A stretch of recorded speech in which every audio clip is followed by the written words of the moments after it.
好，来乡亲啊，继续来看台南新华的虎头埤风景区，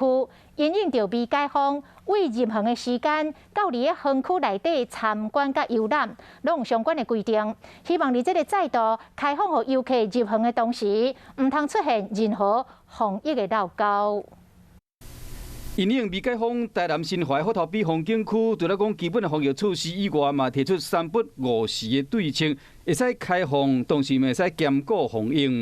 我们6点半以前的游客，我们是不开放承运哈。之前是有承运的游客，那6点半之前的承运我们就不开放。好，那第2点哦，就是我们的这个开放的地方哦是有限的哈。那开放时间有改变，伫园区设施开放冇限制。 人数的控制嘛有新的办法，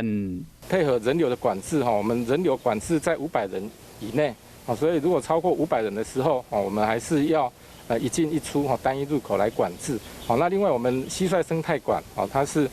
空间的关系，我们也维持在50人以下，所以我们提醒各位就是3不50。虽然讲虎头埤风景区内大部分拢是室外空间，不过嘛袂使因为安尼就放松，避免互防疫出现破空。